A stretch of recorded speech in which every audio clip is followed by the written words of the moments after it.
Muchas gracias por aceptar nuestra invitación a esta conversación que teníamos muchas ganas de tener contigo. La Estoa Madrid, como sabes, probablemente es la escuela de filosofía estoica de acá de España. Formamos parte de la Stoic Fellowship, que es esta organización internacional de estoas alrededor del mundo. Un poco este sueño de traer, tú que te gustan tanto los clásicos y ahorita te vamos a presentar cómo es debido, pues este sueño un poco de traer las estoas antiguas, estos espacios de conversación al presente, ¿no? Como te digo, es la Escuela de Filosofía Estoica de acá de España y un poco el objetivo que tenemos es ir generando recursos precisamente para la investigación filosófica tanto hacia afuera como un poco hacia adentro, ¿no? Ir generando recursos que nos puedan ayudar un poco a profundizar. Quiero presentarte a Dayana, que es mi colaboradora en este espacio de mitología griega que queremos abrir, o grecorromana en general, que queremos abrir aquí en la Estoa. Digamos que toda esta idea de generar este espacio en particular surgió, imagínate, en enero de este año, que tuvimos una entrevista muy buena con Donald Robertson, y en esta conversación con Donald, pues surgió un poco la idea del mito como elemento que podría servirnos un poco para el mito y lo simbólico en general, ¿no? Podría servirnos un poco en ese proceso, en ese camino hacia la eudemonía, hacia la buena vida, ¿no? Entonces, bueno, a mí siempre me ha gustado mucho en particular la mitología y empecé un poco a correr la voz dentro de la Estoa de a quien más le gustaba. Y una de las personas pues, que surgió muy interesada en este tema fue Dayana. Hemos empezado a mirar algunos mitos, estuvimos mirando el mito de la edad de oro del hombre. Estábamos un poco explorando en ese camino, nos encontramos con un artículo tuyo que nos encantó, por cierto, y dijimos, bueno, ¿por qué no contactarle? ¿No? Dayana un poco me echó un poco la mano hasta que te pudimos contactar y bueno, queremos agradecerte estar aquí con nosotros. No sé, Dayana, si quieres decir algo antes de darle, de presentar a David. Hola a todos, hola David, es un gusto tenerte aquí con nosotros. Yo estoy muy contenta y lista para escuchar todo lo que tienes que contarnos. Fenomenal. Bueno, mira, a todos, a la comunidad completa que va a escuchar este video en su momento cuando podamos editarlo y presentarlo, y a los compañeros que nos acompañan ahora, comentarles que David, que nos acompaña acá, David Hernández de la Fuente, es un escritor y catedrático de filología griega en la Universidad Complutense de Madrid. Es autor de más de una veintena de libros, entre los cuales se destacan, por ejemplo, el Oráculo Griegos, que tiene 2 ediciones, por cierto, 2008-2019, voy a tener que mirar ese libro, por cierto. Vidas de Pitágoras, que es un libro que tiene 3 ediciones. Mitología Clásica, en el 2015, o El Despertar del Alma, Dionisio y Ariadna, Mito y Misterio. Y bueno, tiene un centenar de artículos, es una persona bastante avesada en este tema de los clásicos, ¿no? Ha recibido distintas distinciones, por ejemplo, como el Bergen Scholarship Award en 2014, y es novelista también, tiene una serie de escritos muy interesantes. Su última novela, y yo creo que hoy vamos a centrar un poquito la mirada en esta novela, que por cierto me la he comprado yo en versión digital, y te digo, David, que me está gustando muchísimo, es El Hilo de Oro, los clásicos en el laberinto actual.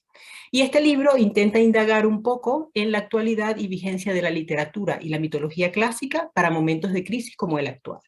Bienvenido, David, te doy la palabra, no sé si quieres presentarte tú mismo, saludar al grupo, y ya centramos un poquito en la entrevista. Bueno, muchas gracias por la presentación y por la invitación para estar aquí esta tarde con todos vosotros y, bueno, pues hablar un poco de uno de los temas que más me ha interesado últimamente. Llevo trabajando, es verdad, sobre los mitos y los clásicos mucho tiempo ya y últimamente he estado un poco abundando en la aparente paradoja de la actualidad de los clásicos, la actualidad de los antiguos, la modernidad de lo arcaico, ¿no? Podríamos decir. Es verdad que la mitología es una disciplina que siempre está de actualidad, porque qué duda cabe de que nuestras manifestaciones culturales más diversas, desde el cine a las artes plásticas, la literatura, en fin, toda la cultura visual, está muchas veces dando vueltas a los mismos grandes temas, los mismos grandes argumentos del mito. A mí me gusta hablar de narrativa patrimonial, ¿no? Digamos, los grandes temas que aparecen indudablemente en la mitología clásica, en el cuento maravilloso también, en el folclore, por supuesto, y que siguen siendo a día de hoy, bueno, pues uno de los grandes repositorios para la ficción, ¿no? ¿En qué sentido la mitología, los mitos y los clásicos nos pueden llevar a vivir una vida mejor, más plena, ¿no? Es un tema del que me gustaría hablar hoy brevemente.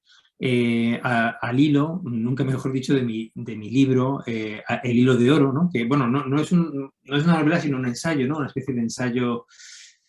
Tiene parte más de ficción a veces, ¿no? Porque habla de literatura, habla de historia antigua, y sobre todo habla de la relevancia que tienen estos mitos y estos clásicos en el mundo de hoy, ¿no? El hilo, un conductor, como digo, bueno, pues usa esta metáfora también del laberinto, ¿no? Del hilo de Ariadna, ¿no? Es la idea de que los clásicos pueden ser una suerte de guías privilegiados en un momento difícil, ¿no? De la modernidad, que es el mundo pospandémico que estamos viviendo. Entonces, el libro, este último que escribí, se gestó durante la pandemia, durante el confinamiento, y fue una manera de, bueno, pues, de reflejar en qué sentido muchos de nosotros en momentos de crisis volvemos a los viejos maestros, ¿no? Este es un momento difícil, ¿no? En el que, curiosamente, una de las filosofías más antiguas y más prestigiosas que inspiraron en el mundo romano, como es el estoicismo, ha vuelto con mucha fuerza, ¿no? Con muchas publicaciones que bueno, pues abundan en la idea de cómo podemos vivir mejor, ¿no? Usando la filosofía antigua, ¿no? La filosofía griega, en este caso, no solo los llamados presocráticos, el platonismo, Aristóteles, sino sobre todo las filosofías helenísticas, y pienso en los epicúreos también, ¿no? Hay últimamente una avalancha de publicaciones acerca de estas dos escuelas tradicionalmente rivales del mundo helenístico, un mundo muy parecido al nuestro, un mundo globalizado, individualista, un mundo también azacaneado por problemas muy diversos, de guerras, de carestías, en fin, el mundo helenístico y romano, ¿no? Por supuesto, donde florece el estoicismo. Bueno, pues es un mundo que nos recuerda mucho a los problemas que tenemos hoy, ¿no? Últimamente, bueno, aparte de mi libro, ¿no? Que es El hilo de oro, ¿no? Que tienes allí, si pudieras mostrarlo para que lo vean los compañeros. Esta es la segunda edición, acaba de publicarse hace poco, ¿no? Sí. Yo me lo he comprado en versión digital, espero que no te moleste, pero me lo he comprado porque realmente yo consumo todo en el móvil directamente, pero está fantástico. Bueno, sí, vosotros que sois estoicos, os interesará este último que acaba de salir, que es el manual de Epicteto, el manual de estoicismo, que está en la edad, ¿no? Un buen libro también, sí. una buena introducción. ¿Has hecho como un comentario al manual de la buena vida o es el manual como tal? El manual lo introduce y lo comenta un profesor de clásicas también, español, de la Complutense también, un compañero, Óscar Martínez García, que hace una introducción muy brillante acerca de las diatribas, de la figura de Epicteto y un poco también de la actualidad del estoicismo, muy de moda, ¿no? Con los libros de Massimo Pigliucci y con toda esta idea del estoicismo para el uso de hoy, ¿no? Es muy curioso porque cita un par de blogs y de páginas interesantes en la actualidad que remiten al estoicismo como guía de vida, ¿no? Bueno, seguramente vosotros los conocéis mejor que yo, ¿no? El legado del estoicismo en la modernidad, ¿no? Cita el caso, por ejemplo, de un libro de Stockdale, un piloto de guerra norteamericano que pasó mucho tiempo como prisionero de guerra, ¿no? Y que, gracias al estoicismo, pues pudo mostrar resistencia y, bueno, pues salir un poco del problema, ¿no? Es curioso, yo quería recordar un poco la importancia que tiene la filosofía antigua y sobre todo la filosofía helenística, ¿no? También hay muchos libros sobre el epicureísmo, ¿no? Es otra filosofía muy de moda, ¿no? Desde la filosofía de este escritor, historiador israelí de tanto éxito, Harari, ¿no? Yuval Noah Harari, que es muy epicúreo, ¿no? Y reivindica ahí tengo el libro siempre, ¿no? Hasta, bueno, pues libros también de una colega de departamento de Pigliucci, ¿no? Que escribe Cómo ser un epicúreo, ¿no? Bueno, hay también... ese no lo he leído todavía. Ese está Está muy como bien. ser estoico, que lo tenemos por aquí, que ya lo leímos en el grupo de lectura. Tenemos un grupo de lectura dentro de la Estoa, dentro del gimnasio estoico, y leímos este. Ahora, como ser un epicurio, pues nos tocará eso en la segunda fase, en la segunda tanda de... Pues está en la misma editorial, en Ariel, y Ariel ha sacado otro libro también muy interesante de cómo ser un cínico, por así decirlo. El título no es este, algo así como, no recuerdo muy bien, no me tapes el sol, ¿no? Con el lema de de Diógenes. Diógenes, ¿no? Y es cómo ser un buen cínico, o por qué ser un buen cínico, no, el cinismo en sentido positivo, ¿no? Es interesante en el mundo de hoy, ¿no? En fin, a mí me llama mucho la atención, como digo, bueno, pues en el libro mío no solo la literatura, el caso de la mitología, el ciclo del héroe, el camino del héroe, los héroes clásicos, ¿no? Hablamos del laberinto, ¿no? De Teseo, Ariadna, etcétera. También la filosofía, ¿no? Y, por supuesto, la historia, ¿no?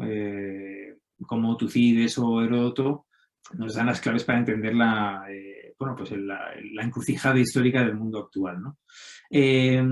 Toda mi propuesta se basa en esta paradoja, ¿no? La paradoja de podemos buscar respuestas a nuestra problemática actual, tanto individual como colectiva, a nuestro presente, en los maestros del pasado, ¿no? Y por qué en tiempos de crisis nos remitimos a estos grandes maestros de sabiduría, que en nuestro caso son los griegos y los romanos, ¿no?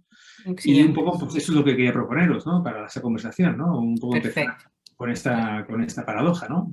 Perfecto. Justamente esa es un poco el centro, un poco de lo que queríamos conversar contigo, efectivamente, esa pregunta, ¿no? ¿Qué pueden enseñarnos los griegos, los romanos? ¿Qué nos pueden enseñar esas voces, así como tú lo planteas en tu libro, ¿no? Ese hilo muy tenue pero firme, ¿no? Que parece, incluso en momentos de crisis siempre vuelve a verse el hilo, ¿no? Volvemos a intentar ir a buscar en ciertas voces respuestas que nos puedan hablar de lo que significa ser humano, cuál es el camino, volver a retomar el camino de por dónde íbamos, ¿no?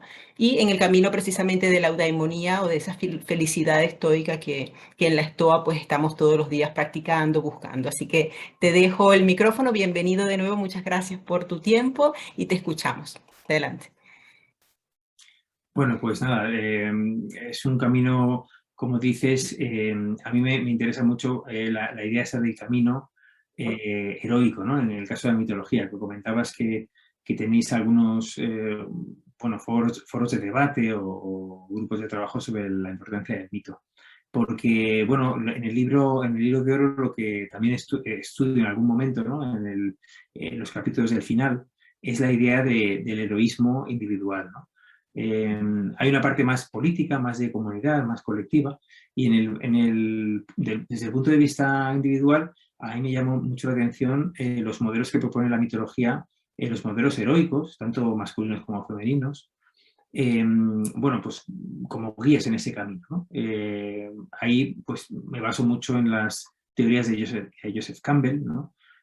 Su aproximación en su libro primero y fundamental, ¿no? El héroe de las mil caras, acerca del camino del héroe como una especie de, bueno, pues gran metáfora de la vida humana, ¿no?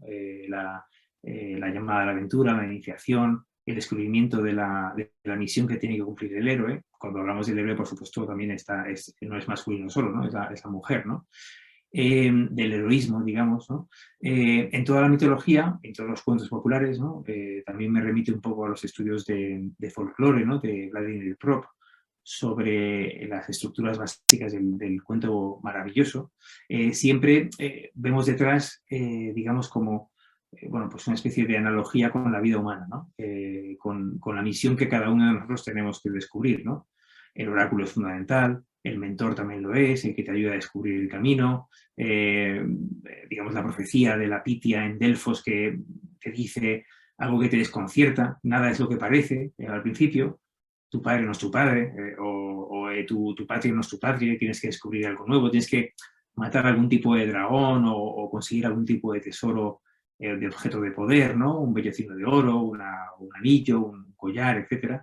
Tienes que cruzar las puertas de lugares extraños y inauditos, ¿no? Que a lo mejor son, bueno, pues un mundo especial. A veces es el mundo de los muertos, ¿no? El viaje definitivo, ¿no? De muchos héroes, desde Gilgamesh a Eneas o el propio Ulises, ¿no?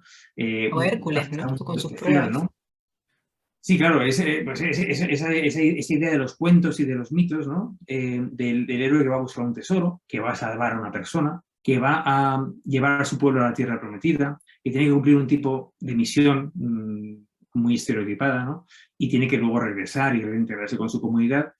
Para muchos de esos autores, desde la perspectiva antropológica, psicológica, folclórica, bueno, pues en el fondo son viejas narraciones de la tribu, viejas narraciones que tenían un papel también, un poder, por así decir, educativo, ¿no? Es decir, el mito, para las sociedades antiguas, sin duda, tenía unas lecciones, que no eran lecciones morales fáciles, ¿no? No era una moraleja como algunos cuentos, ¿no? Sino que eran lecciones muy profundas, que hablaban de una profunda humanidad, de una profunda comprensión del mundo que nos rodeaba, de las relaciones con los otros, que no era fácil de desentrañar, ¿no? Por ejemplo, el mito de Edipo, ¿no? Uno de los grandes mitos de la mitología antigua, de Sófocles, todo el estudio que se ha hecho sobre Edipo como, bueno, es una figura altamente simbólica en ese proceso del desarrollo de la personalidad, ¿no?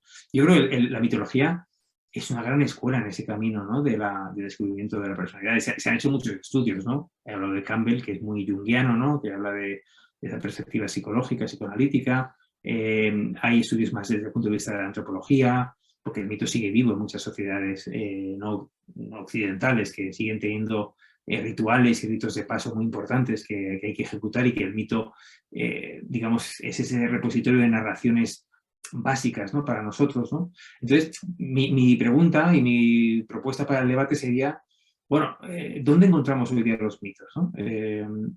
¿Generamos nuevos mitos? Vemos en las series, en la ficción, en la televisión, en las novelas actuales, ¿se están creando nuevos mitos o estamos más bien reelaborando esas viejas historias, ese viejo repertorio de argumentos básicos del cine, que está en el cine, que está en las series, etcétera, que en el fondo son las viejas historias de los héroes, ¿no? Por eso hablo del camino del héroe como una especie de guía que sí, que es de la ficción, ¿no? Obviamente, es entretenimiento, ¿no? Es narrativa, es cine, etcétera, pero en el fondo sigue conteniendo mensajes muy importantes de la tribu humana, por así hablar, ¿no? Si se puede decir algo así.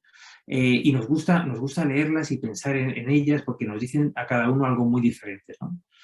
Y por eso, bueno, en el libro lo que trato de hacer en la última parte, en los últimos capítulos, se titula Seamos héroes, ¿no? La idea de que el heroísmo antiguo, pienso en las heroínas griegas por excelencia, ¿no? Ariadna, Medea, Atalanta, que tienen que hacer misiones lejos de su hogar, de su expectativa social, ¿no? En la situación de la mujer en la época, etcétera.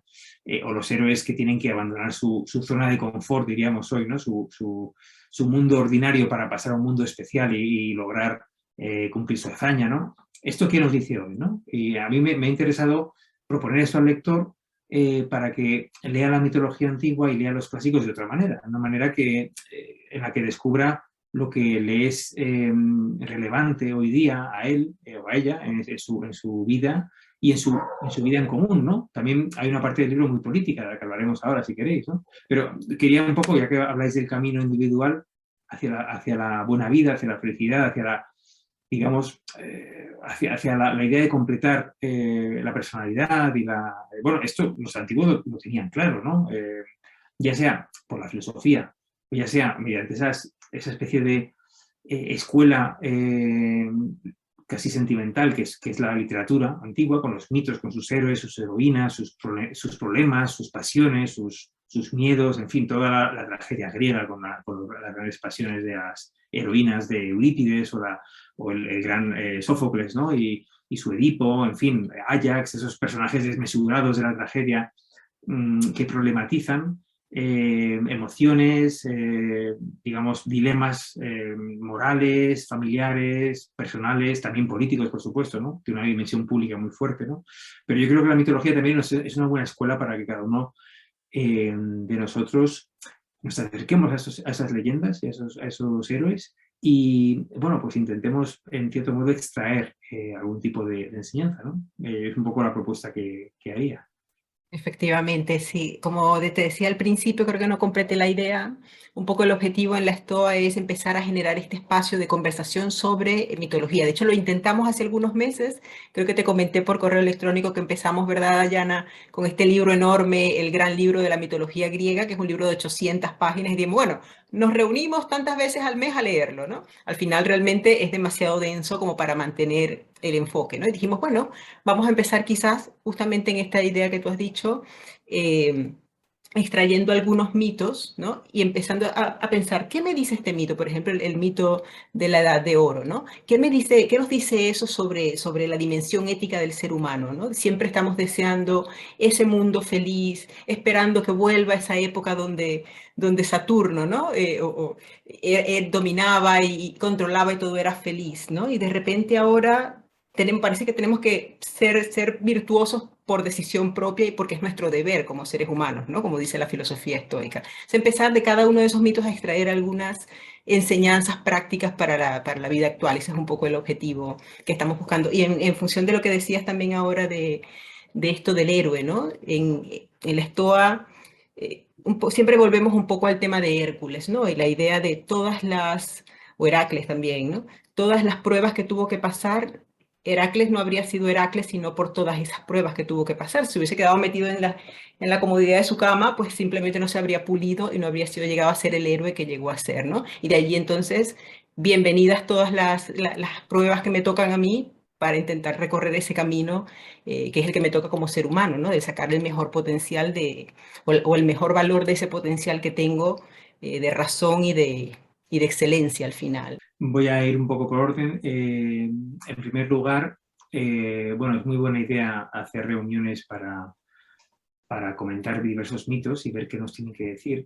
Yo, en todo caso, os recomendaría algún libro un poco más resumido, ¿no? Porque el de Hart, este que comentáis, muy buen libro, ¿no? Un libro antiguo, amplio. Lo editó un colega mío también, Jorge Cano, que puso algunas notas, etcétera. Es un libro demasiado amplio quizá, pero bueno, podéis ver algún repertorio de mitología más centrado en vuestro interés, ¿no?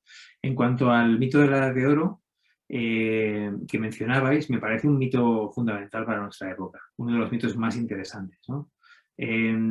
Fijaos bien que no es un mito griego, sino que es un mito que se repite en muchas culturas, ¿no? La idea, además muy de moda por la época que vivimos, de que la humanidad va en una especie de historia degenerativa, descendiente desde una edad de oro primordial, una especie de jardín del Edén, ¿no?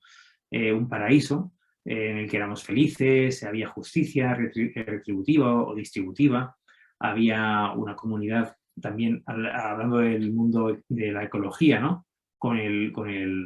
Digamos, con el planeta, con los animales, no había derramamiento de sangre, ¿no? No había un vegetarianismo primordial, ¿no? No se mataban animales, se hablaba con los animales, ¿no? Estos mitos de un paraíso perfecto, ¿no? Donde vivíamos felices, ¿no? Los hombres de la raza de oro, ¿no? Es el mito de las razas que está en el mundo griego en Hesíodo, ¿no? Pero fijaos bien que está en el mundo oriental en la Bhagavad Gita, ¿no?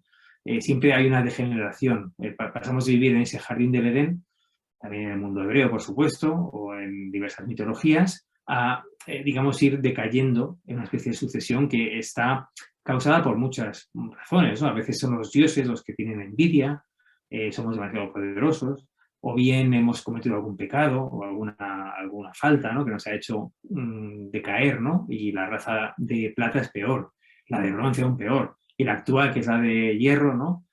Que es como la Kali Yuga, la edad de Kali del hinduismo, pues es espantosa, ¿no? Con enfermedades, guerras, etcétera. La caja de Pandora se abrió y, bueno, pues Eva dio de comer a Adán de la manzana y tenemos todos que sufrir, ¿no? La guerra, la calamidad, la muerte, la enfermedad y la vejez, ¿no?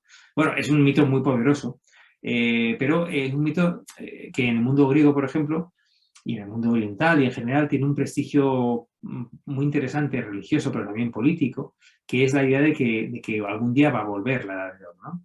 De que el tiempo no es lineal, sino que es circular, ¿no? Y dice Hesíodo en su poema Los trabajos y los días, cuando habla de la Edad de Hierro, ¿no? Que es la que vive el poeta, es verdad que hay una edad anterior a la de los héroes, que ha sido por eso los héroes son modelos, ¿no? Los héroes de Troya y de Tebas, ¿no? Los grandes ciclos griegos, son personajes extraordinarios, maravillosos, que son modélicos, ¿no? Pero el poeta dice, bueno, yo vivo en la edad de hierro, es horrible, calamidad, muerte, etcétera, ¿no?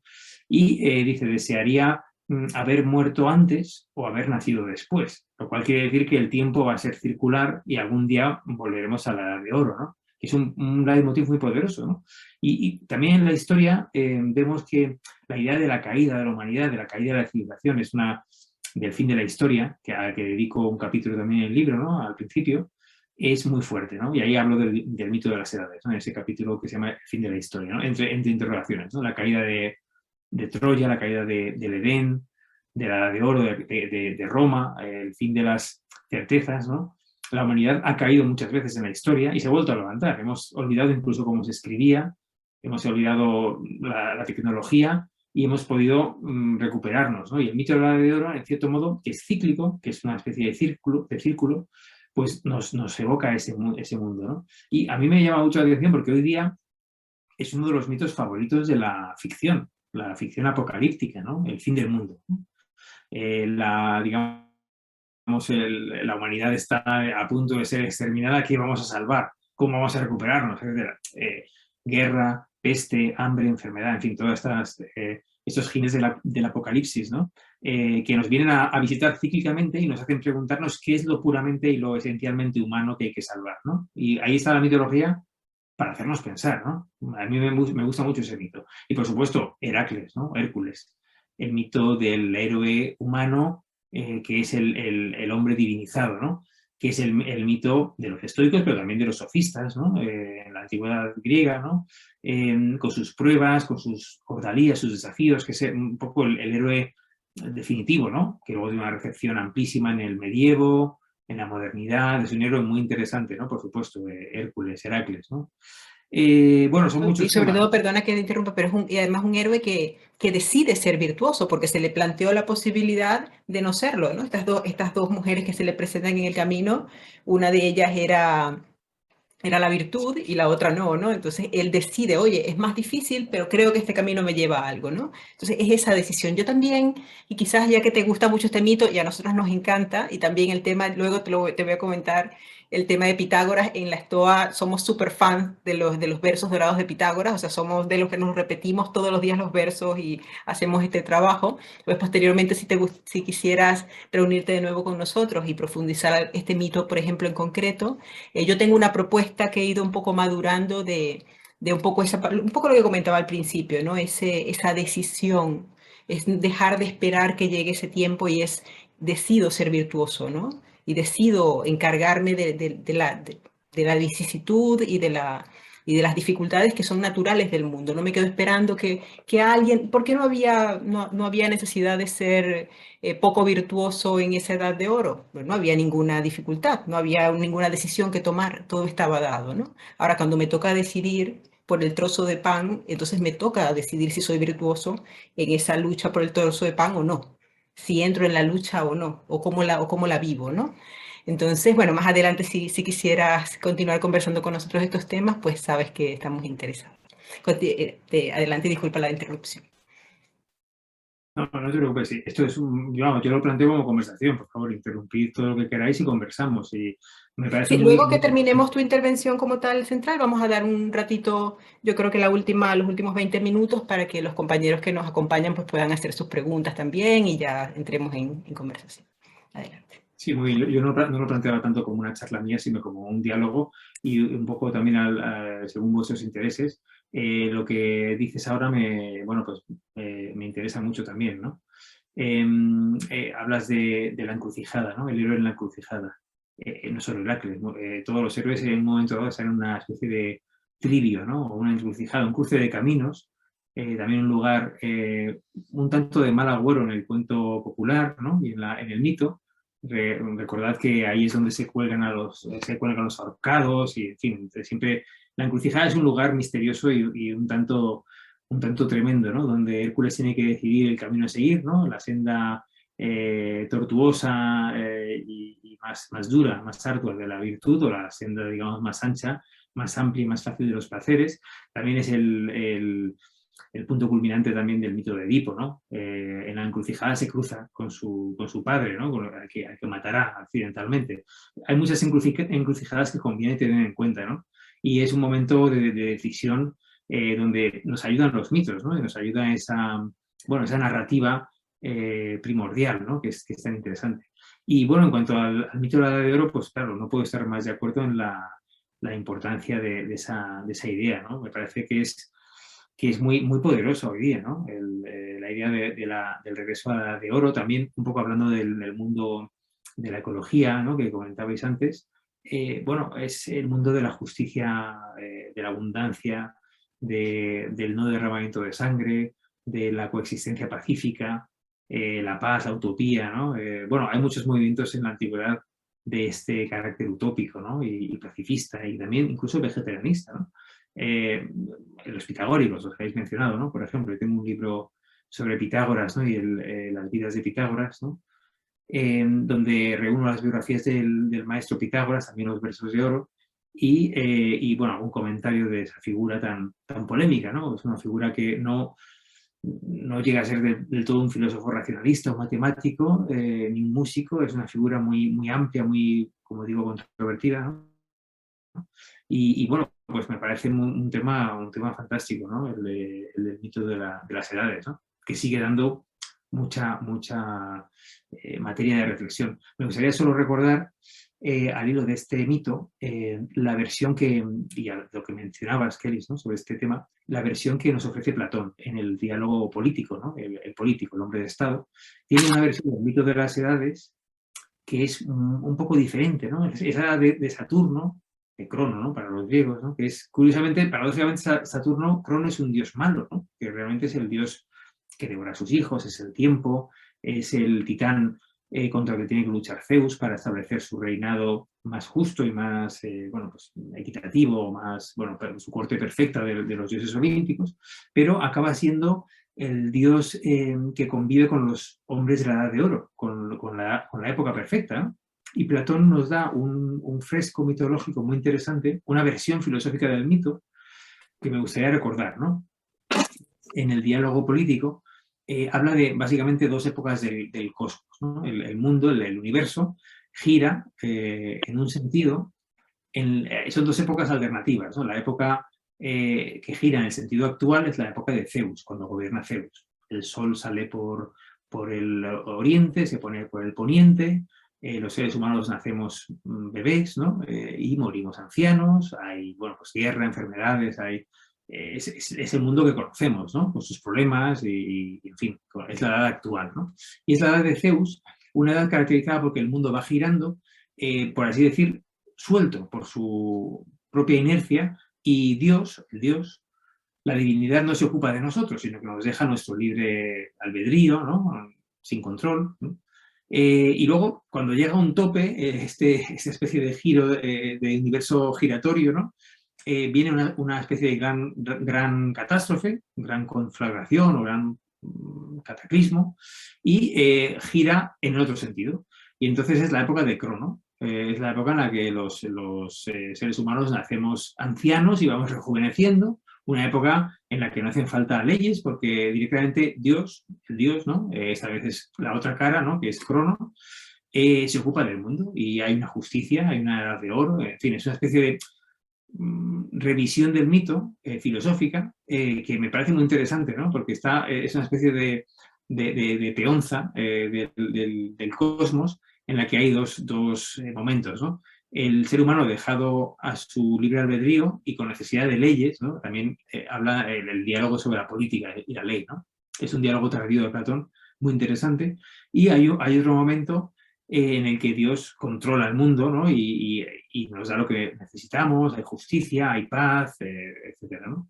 Y es la época de Crono, ¿no? Que es la Edad de Oro. Entonces, me parece muy interesante porque el mito de la Edad de Oro en la literatura antigua tiene una repercusión enorme. Incluso, bueno, hay comedias sobre la Edad de Oro, ¿no?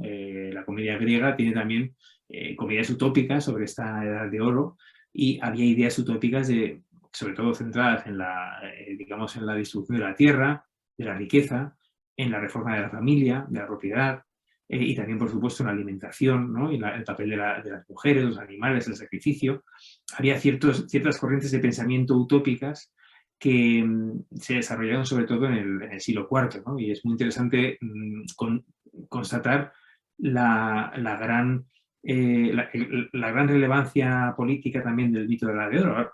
Queríamos hablar un poco de política. Bueno, es interesante que muchos de los grandes gobernantes de la Edad Antigua, desde el tirano Pisístrato hasta el primer princeps romano Augusto, reivindican el ideal de la Edad de Oro y dicen, bueno, es que lo que vamos a intentar es volver a traer las viejas normas, las viejas leyes, las leyes divinas, pues eso es un leitmotiv que puede ser muy totalitario, ¿no? Con esa excusa, ¿no? Digamos, el gobernante puede introducir reformas tremendas, ¿no? Pero vamos, es un mito muy poderoso y que nunca ha dejado de estar de actualidad, ¿no?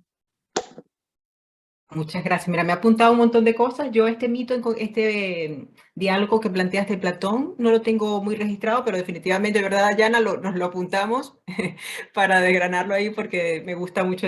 Gracias por traerlo a la conversación, lo vamos a mirar con detalle. Pues yo no sé si los compañeros que nos acompañan, a partir de esta conversación que hemos tenido, estas propuestas que nos ha hecho David, quisieran hacer algunas preguntas. Yo les recomiendo poner sus cámaras y así nos vemos porque es la idea de la conversación en la medida de lo posible, ¿no? Si es posible. Y que si quisieran hacer algunas preguntas. Yo, antes de abrir esto, pues quería comentarte que el tema de Pitágoras nos interesa mucho, particularmente por el tema de los versos, que, bueno, es recomendado por muchísimos estoicos. De Marco Aurelio los leía con frecuencia, su maestro, perdón, su médico, se me escapa el nombre ahorita del médico de Marco Aurelio, a ver, alguien que me lo recuerde. Bueno, recomendaba leerlo incluso en la mañana y en la noche, y nosotros hacemos un poco este ejercicio hace tiempo. La Estoa tiene una corta vida de 2 años, pero bueno, yo llevo practicando también la filosofía hace más tiempo y realmente me ha sido muy útil. Me acuerdo cuando empezó la pandemia, en la Estoa empezamos a hacer unas sesiones en la mañana, muy tempranito en la mañana, 7:30 creo que era de la mañana o así. Empezamos a hacer algunas sesiones para preparar el día y un poco aprovechando que teníamos más tiempo en la mañana por el tema de estar confinados, ¿no? Y recuerdo yo que preparé algo sobre Pitágoras y estaba yo a las 5:30 de la mañana viendo tu charla en la Fundación Marsh, escuchando tu charla y cogiendo datos y no sé qué. No iba a saber yo que iba a saber yo que te íbamos a tener aquí en nuestro grupo el día de hoy. Mira aquí, Javier me recuerda Galeno, el médico de Marco Aurelio, recomendaba leer los versos dorados con frecuencia, ¿no? Y hacer ese análisis un poco, yo creo que es una forma un poco de mantra, pero es mantra reflexionado, ¿no? Es como repetirte cuáles son las exhortaciones para una buena vida con frecuencia y que eso vaya incorporándose en tu forma de reaccionar, ¿no? Así que bueno, gracias por eso y gracias por tu charla de la Fundación March. Me sirvió mucho para preparar mi charla ese día o mis reflexiones de ese día. Adelante, compañeros. Recuerden levantar la manito para poder saber quién quiere participar.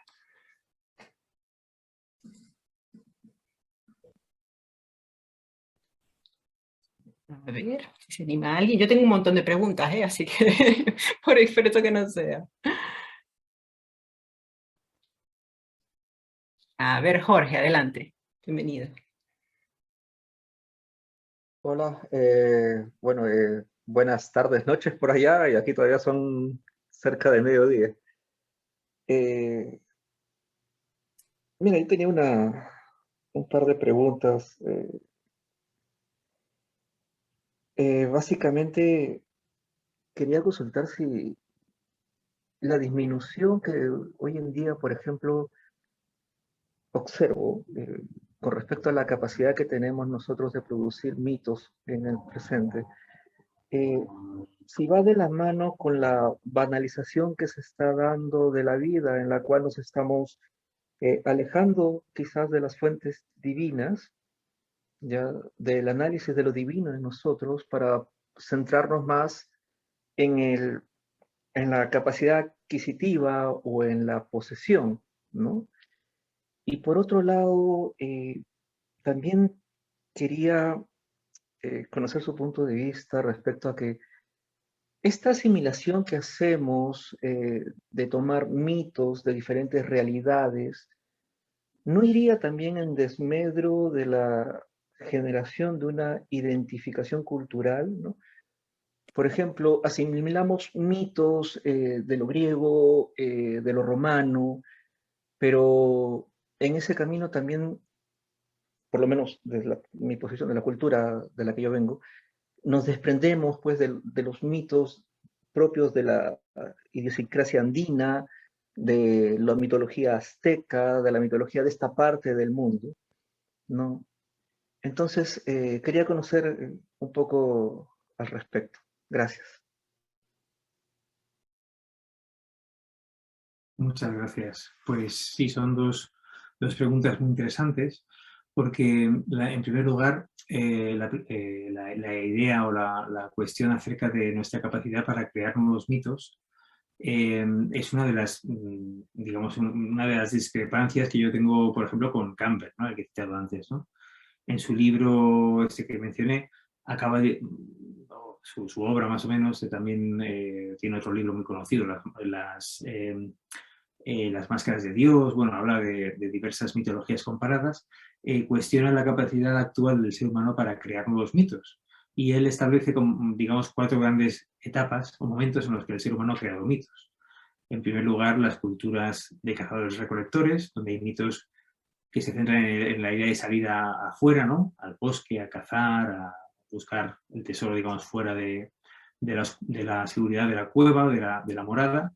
En segundo lugar, lo que llama digamos, el camino de la tierra, ¿no? Que son los mitos de sociedades agrícolas, cuando la idea es bajar, ¿no? Descender hacia abajo, hacia la caverna, hacia el mundo subterráneo. Hay mitos que se centran en la idea de descender, una catábasis al mundo subterráneo, obtener algo, un conocimiento, morir de alguna manera, hacer una muerte antes de morir, y resucitar, ¿no? Son héroes que mueren y surgen del suelo.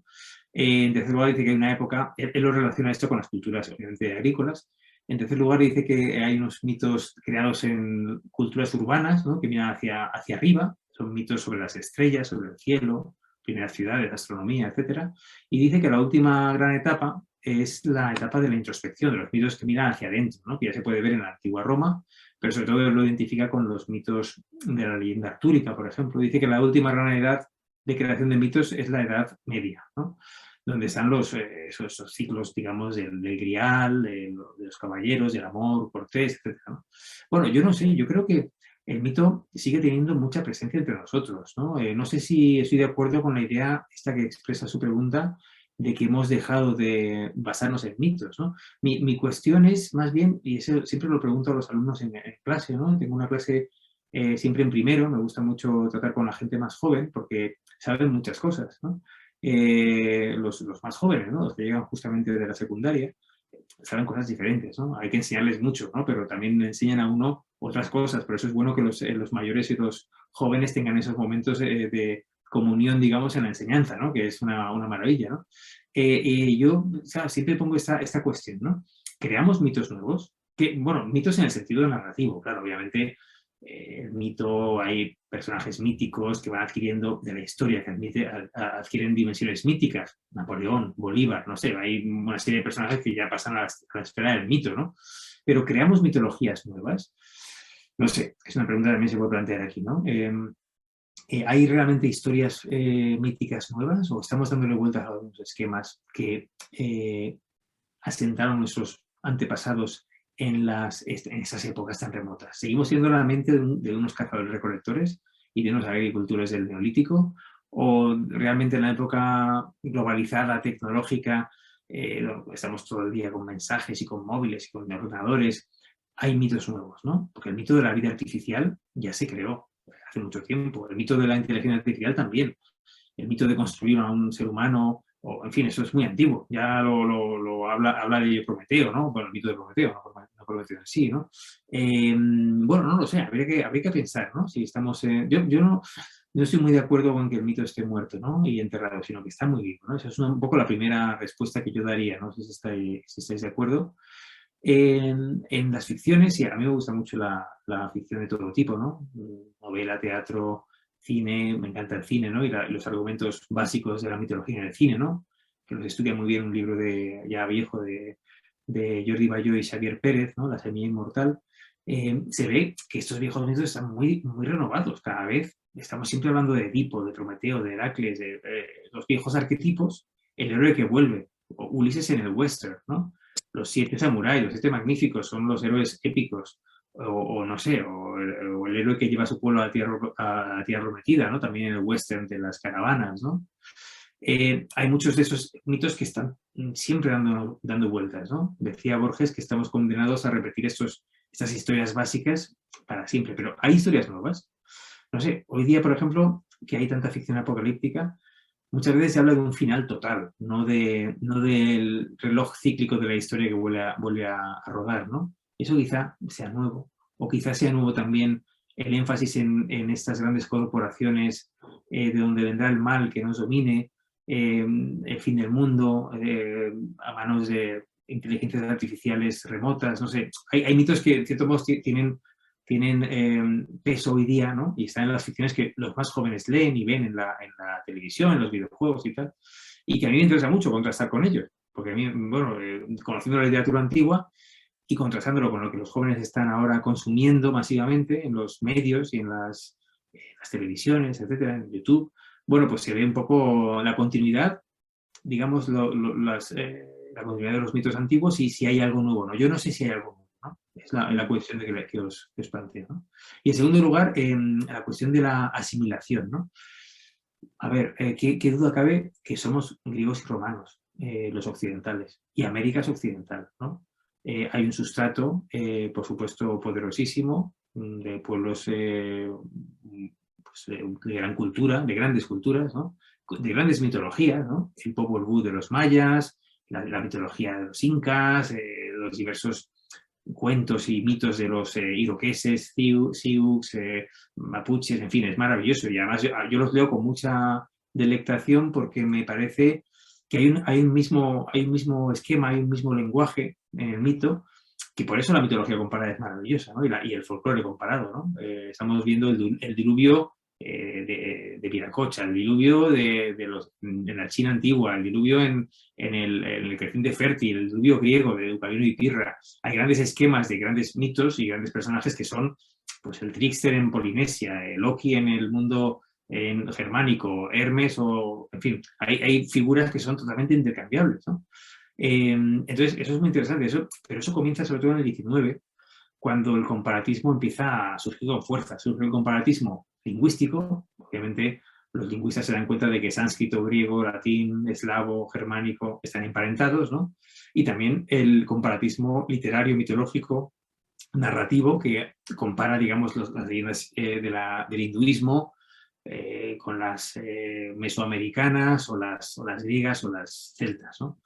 Pero claro, nuestra gran tradición cultural es griega y latina, y en América también, donde habláis una lengua, un latín mal hablado, como nosotros aquí. Digamos que todos somos griegos y latinos, nos guste o no. Tenemos sustratos muy diversos, íberos, celtas, incas, pero digamos que nuestra gran tradición occidental está modelada sobre esos grandes mitos y héroes. Homero es igual de válido en el Amazonas que en el Ebro, ¿no? O en el Loira, ¿no? Y es verdad que hay esa asimilación es muy importante y muy interesante si se estudia mitología comparada. A mí me encanta y se ve un mismo lenguaje, ¿no? Que está en lo que yo llamaría narrativa patrimonial, ¿no? Una tradición popular que es maravillosa y que obviamente tiene unos paralelos muy, muy claros, ¿no? Otra cosa es la gran cultura en la que Occidente se comparte unos referentes, ¿no? Y que básicamente se basa en el elemento greco-latino, ¿no? Por una parte, obvio, mitología, literatura, derecho, obviamente, y en el elemento judeo-cristiano, ¿no? De los monoteísmos de raigambre semítica que han marcado Occidente, ¿no? Que somos, digamos, es una cultura que obviamente no es monolítica, que es lo positivo, porque tenemos estos sustratos que hacen que los ingleses o los germanos comparen con Loki, con Wotan, los celtas hablan de Cuchulain, los españoles, en España se puede hablar de la lamia vasca o de las ninfas celtas de Galicia, y por supuesto en América se puede hablar del Popol Vuh, Quetzalcóatl, Viracocha, pero realmente somos somos un gran pueblo que seguimos siendo, como decían los grandes poetas del 19, seguimos siendo griegos, ¿no? En la base, ¿no? Hay una base y quizá es lo común, ¿no? Y la cuestión de la asimilación y de la comparatística a mí me fascina, ¿no? Lo que pasa es que hemos elegido este lenguaje común de las artes, ¿no? Por ejemplo, piensen en el Homero caribeño de Derek Walcott, ¿no? El premio Nobel que escribe su Homeros, ¿no? Una especie de epopeya caribeña, o en el Homero amazónico, o en el Eurípides andino de Vargas Llosa con Lituma en los Andes. En fin, el mito clásico es adaptable porque, bueno, porque habla este lenguaje que llevamos hablando no solo desde el Renacimiento, de pintores del Renacimiento, sino desde mucho antes, la Edad Media, etcétera, ¿no? Fundido con la tradición popular vernácula de cada lugar donde hemos estado, digamos, en contacto, ¿no? Y por eso yo no veo ninguna contradicción, ¿no?, entre amar profundamente la cultura clásica, que es una y nuestra y maravillosa y común, ¿no?, que nos permite hablar esta lengua, que en el fondo es un latín degenerado, con acento vasco, y las particularidades de nuestras, digamos, culturas de sustrato o de superestrato que tienen unas asimilaciones muy obvias, ¿no? Hemos hablado del diluvio, el héroe embustero, es muy claro, ¿no? Y a los que nos gusta leer muchas historias de muchos pueblos diferentes nos damos cuenta de que eso también lo decía Campbell muy bien, ¿no?, que es una especie de gran sinfonía con instrumentos diferentes, ¿no? Pero bueno, yo creo que en la unidad y en la diversidad está también, en esa combinación, está el secreto del éxito de esas grandes historias, ¿no?, que siempre se repiten y que nos gusta mucho leer y aprender, ¿no? Totalmente. Bueno, contesto a la pregunta, me he extendido un poco, pero vamos, a mí me gustan mucho las dos vertientes, ¿no? Claro, no, encantadas de escucharte, David.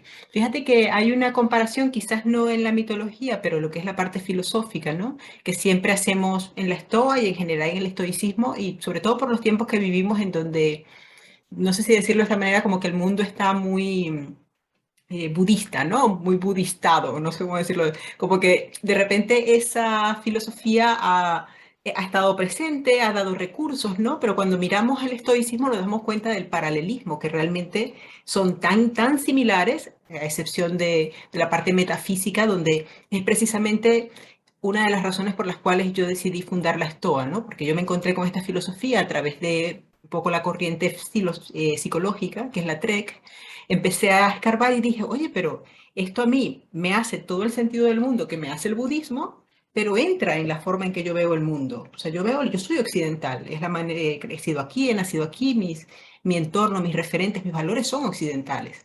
Entonces, hay como el budismo ha estado disponible con todas estas herramientas, se ha marketeado bien, entonces es como esa necesidad como de encajar en aquella metafísica, ¿no? Y como que nos resistimos porque nos cuesta, ¿no?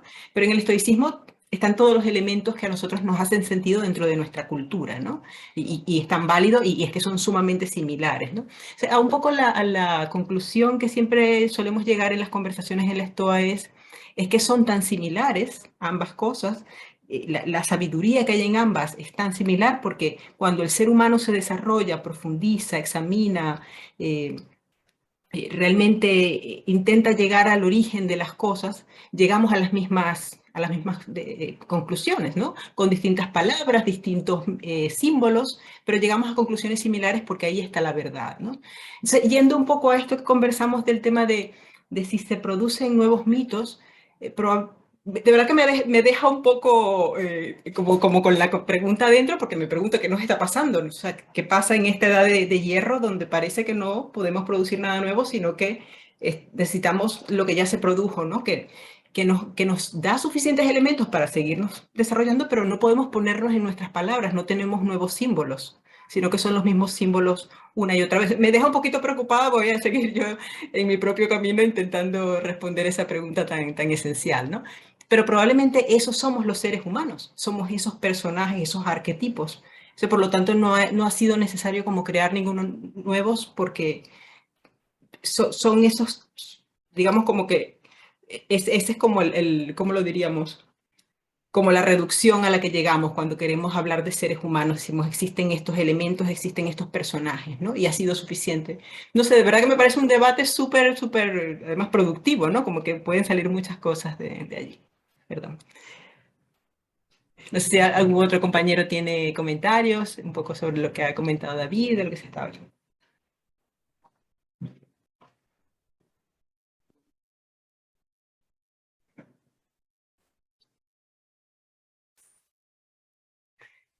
ver, si surge alguna otra preguntita. No sé, Dayana, si tú tienes también algunas otras. Jorge. Jorge quiere hacer una pregunta. Ah, yo pensé que se había quedado de la manito anterior. Adelante, Jorge. Hola nuevamente. Bienvenido.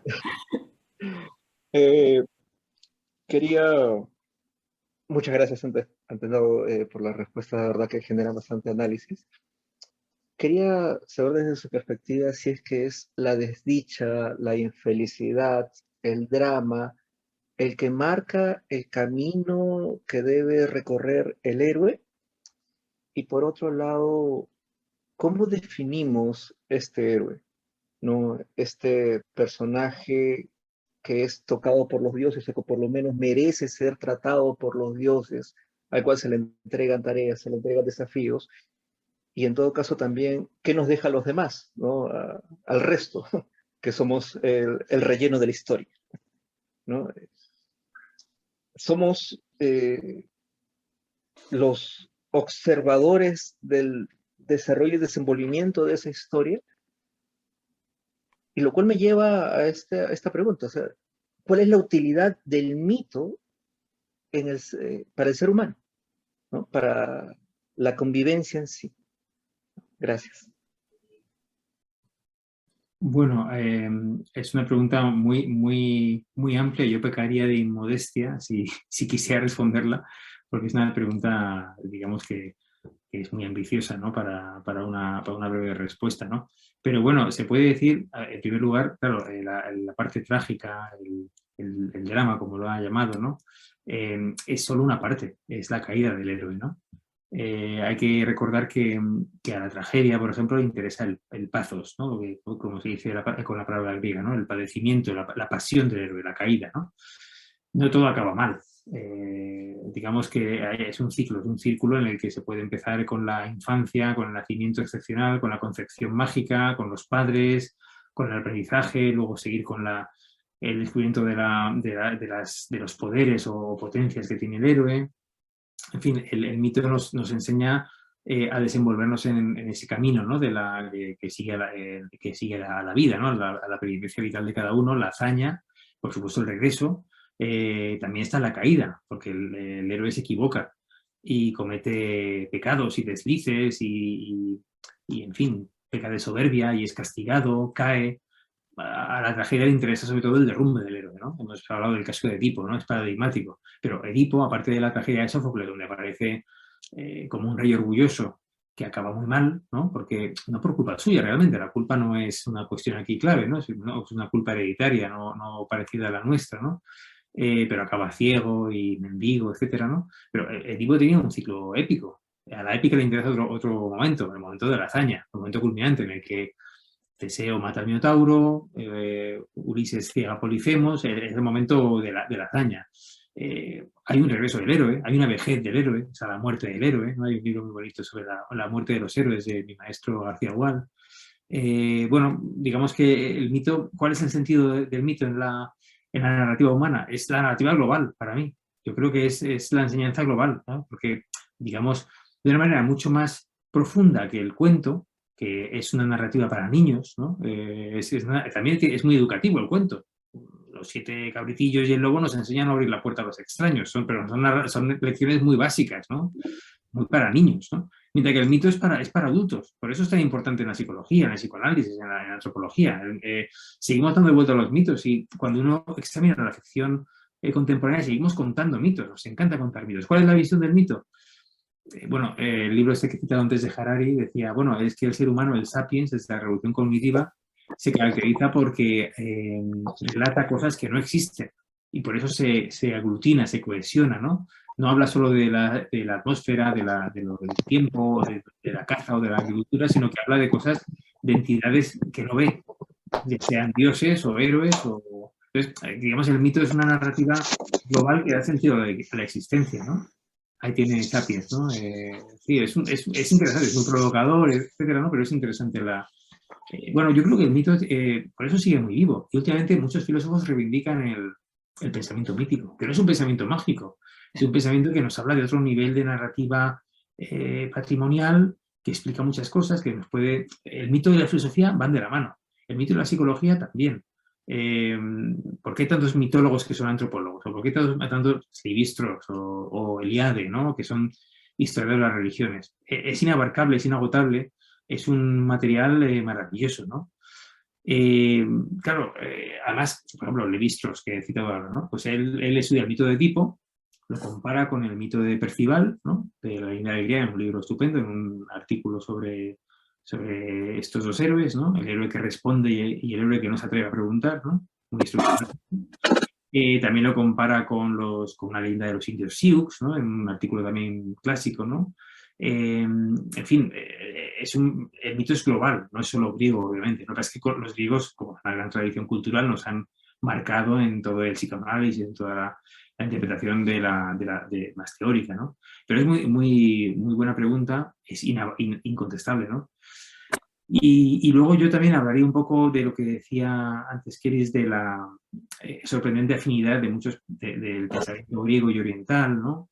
Esto, bueno, se ha visto muchas veces, ¿no? Entre Parménides y el hinduismo, los Vedas o la Bhagavad Gita, ¿no? O el mundo zen y el estoicismo.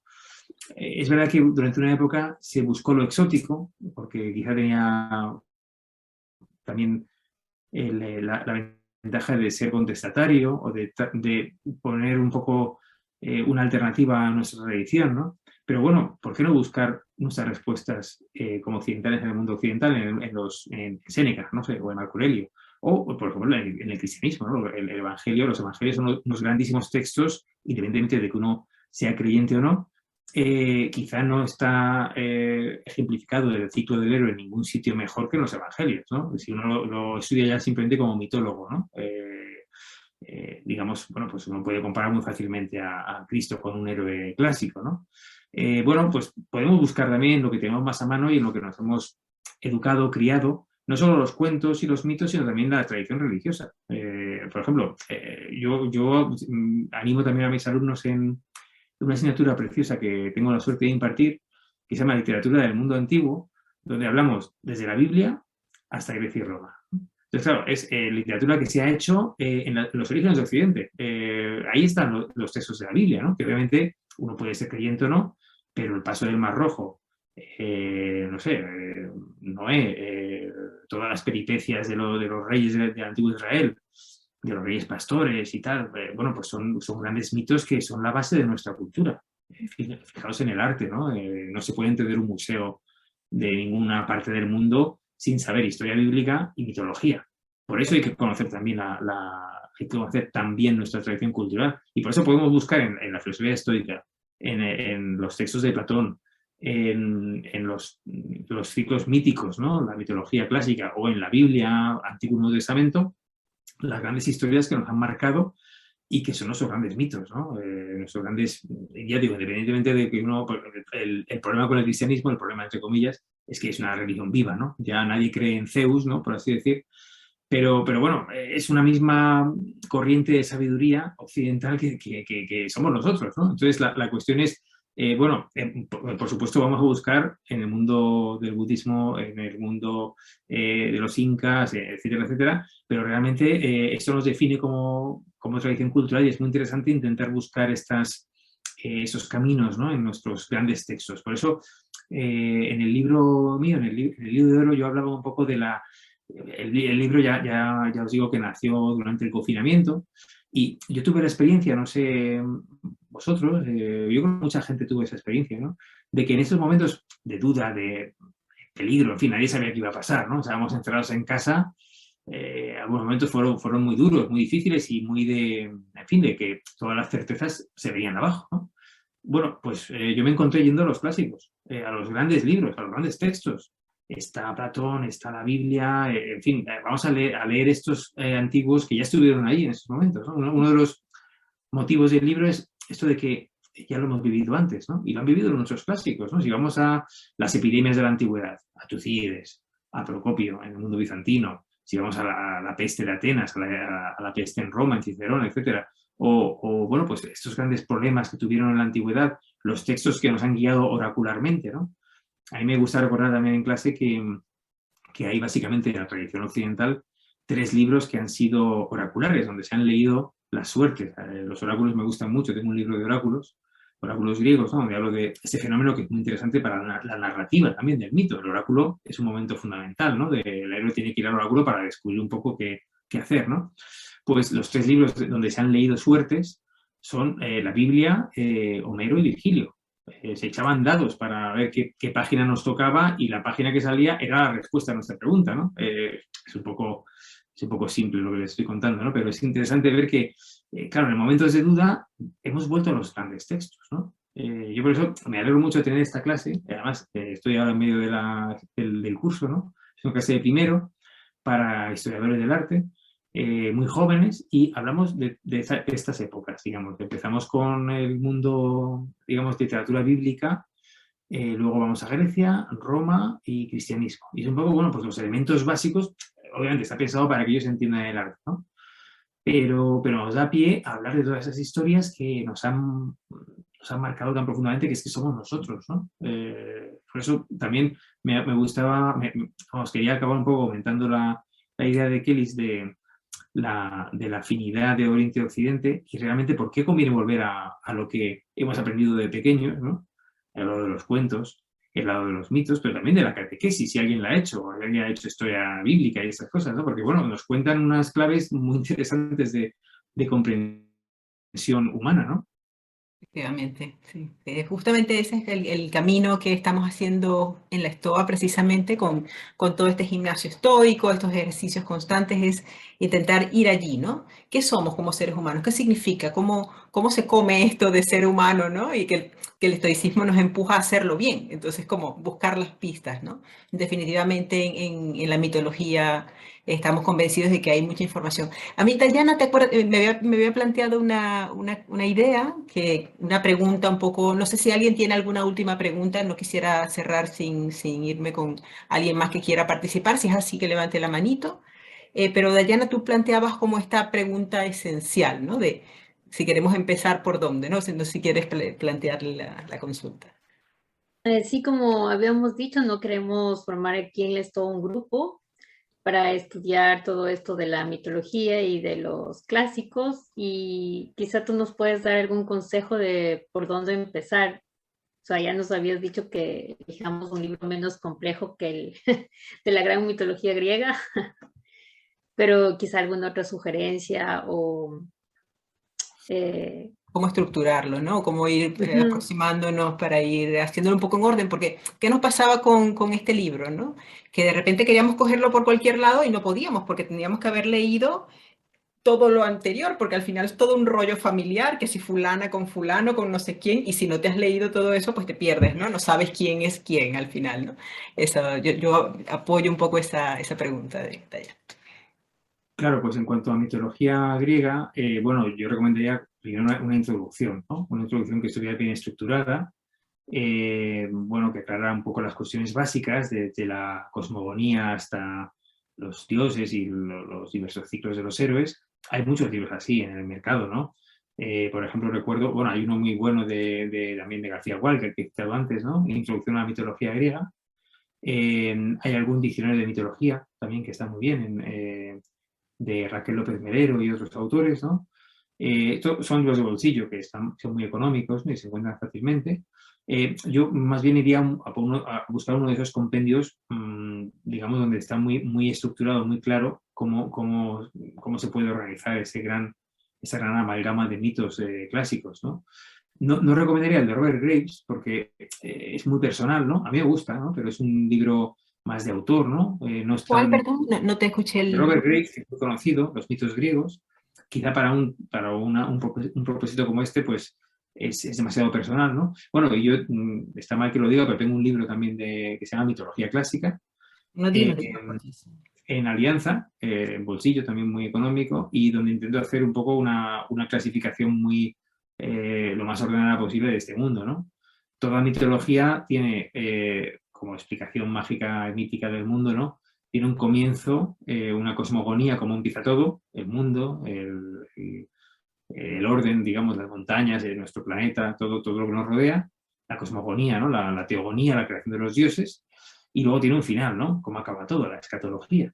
y entre medias están los ciclos de los héroes, que son realmente esa especie de gran vida humana, ¿no? La vida de héroe, con los diversos personajes, ¿no? El ciclo de Heracles, de Jasón, de Troya, de Tebas, los grandes ciclos de los héroes griegos, ¿no? Y yo creo que si buscáis un libro, digamos, que lo explique, digamos, un poco más ordenadamente, ¿no? Una síntesis, ¿no? Para así decir, hay muchos, ¿eh? Ahora ha salido uno nuevo también, Mitología Clásica, por Mario Agudo, que es más personal, lo hace también en áreas clave. Pues va a ser mejor que uno de esos grandes manuales de 1000 páginas, ¿no? Porque esos son mucho más complicados. Hay una mitología clásica muy conocida, muy antigua ya, de Ruiz de Elvira, ¿no? Bueno, hay muchos tratamientos, luego hay tratamientos más, digamos, de historia de la religión, de antropología, de psicología, en fin. Luego ya lo que os vaya interesando, pero creo que lo principal sería tener una especie de síntesis para empezar, ¿no? Para organizar bien los temas e ir viendo dónde encontrar referencias o comentarios, ¿no? Efectivamente, vamos a hacer eso. Además de ir como tal yendo a los mitos en concreto, pero bueno, ir entendiendo cómo digamos, dónde se ensalta, ¿no? Cuál es el entorno un poco, ¿no? De eso. Nos viene muy bien a nosotros en la Stoa también esto, porque cuando leemos los clásicos estoicos, ¿no? Leemos sencillamente las meditaciones, ¿no? Que la hemos leído en el grupo de lectura y te encuentras una serie de referencias mitológicas que te pierdes, ¿no? Y te pierdes el valor que te trae, el valor reflexivo que trae si no sabes de qué está hablando, ¿no? El autor. Entonces, para nosotros en el propio proceso de investigación filosófica y de entender y de incorporar, tener este conocimiento nos viene muy bien. Así que precisamente por eso te tenemos acá. No sé si algún compañero quiere hacer algún comentario final antes de despedir a David, que ya el tiempo que habíamos dicho ya se nos viene encima. Yo simplemente quería recomendaros para las meditaciones la traducción de Jorge Cano Cuenca. Está en la editorial de Edad, es ya antigua esta edición, ya está muy, no sé si está descatalogada, se encuentra todavía. Tiene un título muy particular porque se llama A sí mismo, ¿no? El título original griego es a sí mismo, ¿no? Es una meditación dirigida a él mismo, ¿no? A Marco Aurelio. Sí. Entonces, bueno, se ha traducido como meditaciones, soliloquios, conversaciones con uno mismo, consigo mismo. Esta es una traducción magnífica, muy bien traducida y muy bien comentada. Y ahora Jorge Cano está a punto de reeditarla con un nuevo comentario bastante interesante en la editorial Trota, que es una editorial también muy conocida de filosofía en Madrid, ¿no? Es una de las, bueno, hay muchas traducciones. En Alianza hay una, en Gredos hay otra. Nosotros leímos esta fue la nuestra, la de Editorial Gredos, pero digamos no está comentada como tal, o sea, son realmente las meditaciones. Pero luego leímos uno de Donald Robertson, Piensa como un emperador romano, que nos hace como una entrada como en el emperador, ¿no? Y nos recorre las meditaciones, pero un libro como el que tú nos comentas, porque con el manual leímos el de Hadot, Manual para la vida feliz, que es el manual, pero comentado por Hadot. Pero de las meditaciones nos vendría fenomenal eso, una versión que fuese comentada. Claro, y yo bueno. recomiendo siempre como filólogo clásico y siempre recomiendo primero, bueno, traducciones de primera mano, ¿no? Es decir, no leer los textos griegos o latinos, traducciones de segunda, que muchas veces pasa, ¿no? Cuando uno traduce a un autor francés que está traduciendo a Marco Aurelio, por ejemplo, o a Picteto, quien sea, pues muchas veces el traductor que lo ha hecho al español no ha ido al griego, ha traducido del francés. Eso es un error, porque pierde ahí, pues es muy grave. El teléfono es cacharrado, pero a nivel, claro, pues nivel global. Eso en primer lugar, por ejemplo, la literatura en español, la literatura rusa, hasta más o menos la Segunda Guerra Mundial se traducía del francés, o la literatura árabe o china, ¿no? No había grandes arabistas o eslavistas que tradujeran directamente de lo que era. Eso es muy importante, primero, que sea una traducción fidedigna de alguien que sepa la lengua y que la traslade bien a la lengua castellana, ¿no? Y luego, en segundo lugar, claro, muchas veces hay traducciones muy antiguas, que tienen un castellano muy antiguo, muy anticuado, ¿no? Entonces, yo siempre recomiendo hay una escuela muy buena de filología clásica actualmente en España, bueno, actualmente ya desde los años 40, 50, los grandes maestros, Adrado, a Grados Gil, recientemente fallecido, por cierto, el maestro Luis Gil, que murió la semana pasada, Galiano, bueno, grandes maestros que han formado una generación entera de profesores catedráticos, etcétera, y que traducen muy bien y además en un español actual, que es interesante. ¿Qué pasa con las meditaciones traducidas por Jorge Cano o el Epicteto de Óscar Martínez, que acaba de salir? Pues que están traducidas en el lenguaje de hoy. Muchas veces uno lee un Marco Aurelio que está traducido con el lenguaje del siglo XV o XVI, ¿no? Que son las traducciones clásicas, bueno, o un lenguaje del XIX, ¿no? Y pierde frescura, ¿no? Porque muchas veces están diciendo cosas muy fuertes o, digamos, incluso malsonantes que el traductor decimonónico, por un reparo, por un prejuicio, no traducía, ¿no? Entonces, es bueno ir a traductores actuales, ¿no? Yo por eso os recomiendo siempre ir a versiones que, bueno, Gredos, Alianza, Cátedra, son editoriales que, digamos, son garantía de que los que lo traducen saben el idioma y son expertos. Eso está claro. Y luego, dentro de lo posible, que no sea una traducción de Gredos de hace 40 años, sino que sea algo actual, ¿no? Por ejemplo, pues Homero, pues, se ha traducido en el 2010 y 2004 muy bien en Alianza, en un lenguaje moderno. Y claro, no hay que traducirlo a Homero hablando de vos, ¿no? Como si fuera un español del siglo de oro, ¿no? Hay que traducirlo en lenguaje de hoy, ¿no? Y para que nos llegue mejor, ¿no? Y que tenga un buen comentario, no muy extenso, pero notas aclaratorias buenas, está bien, ¿no? Claro, fenomenal. Sí, yo siempre, de hecho lo comentaba en estos días en alguno de los grupos de reflexión, que muchas veces las ideas estoicas no son demasiado, o sea, por supuesto tienen una complejidad enorme, sobre todo para aplicarlo, para entrar allí y hacerlo tuyo, ¿no? Ahí es donde está la dificultad. Pero en sí leer las citas, leer los libros, no está escrito de una manera además demasiado complicada. El problema es el lenguaje, que se hace hermético, se hace como, ¿qué me está queriendo decir? Que estas palabras a mí no me dicen nada a día de hoy. O por ejemplo, cuando hablamos de emociones, los estoicos, el concepto de emociones que ellos tenían no es lo que nosotros entendemos por emociones, ¿no?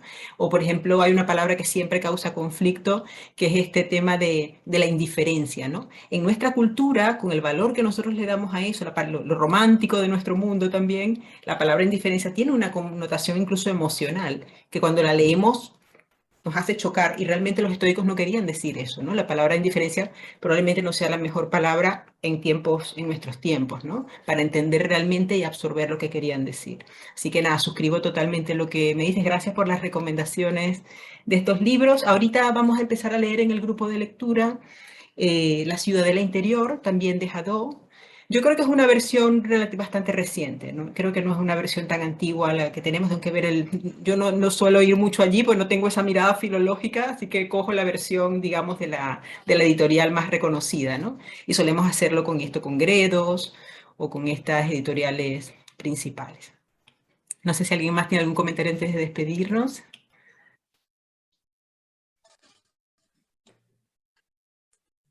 ¿No? Bueno, es sábado por la tarde, así que vamos a ir cerrando este conversatorio. Muchísimas gracias, David, por toda esta información tan bella que has compartido con nosotros. Espero que te hayas sentido cómodo aquí con la Stoa.